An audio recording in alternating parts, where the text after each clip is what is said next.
tasawuf kita menyelam, mencuci jiwa menuju yang maha kuasa. Suluk perjalanan dimulai syariat menuju marifat cahaya ilahi. Tarikah dan hakikah, pijakan langkah hingga hati ini tuk merasakan cintanya. At-tawajud permulaan, usaha hati menghadirkan rindu.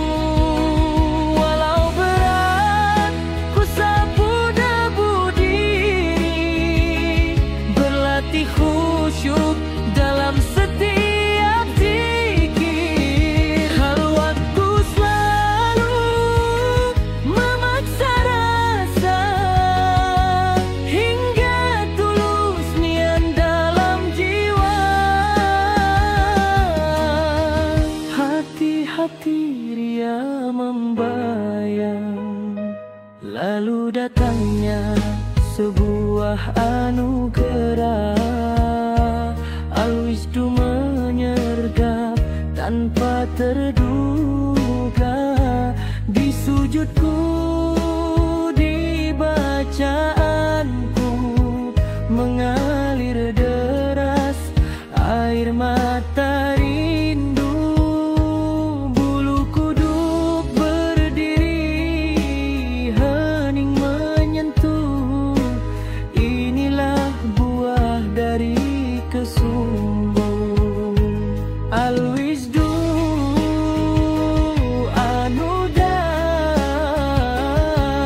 rasa cinta datangnya darinya.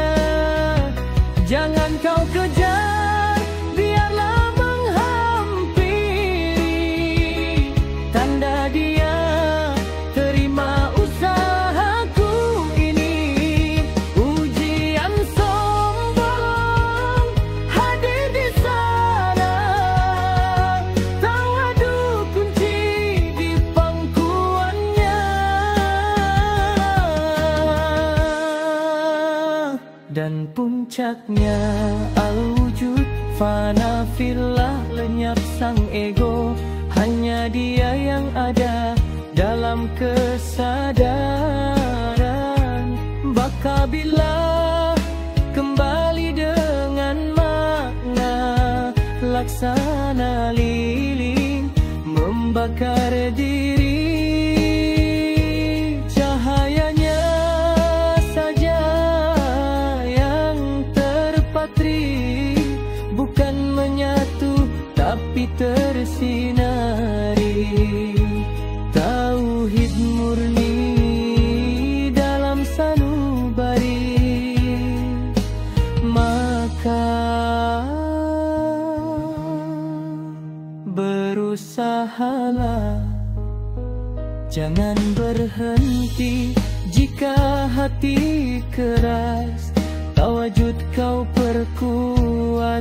Jaga niat ikhlas hanya untuknya. Syariat pondasi, jangankan terlupa.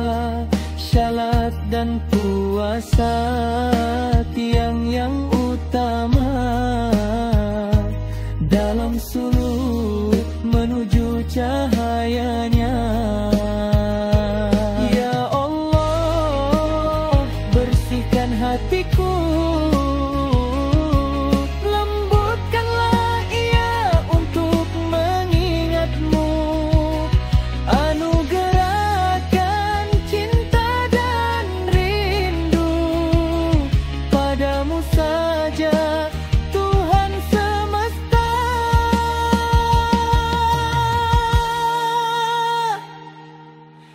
Amin ya Rabbal Alamin. Wassalam.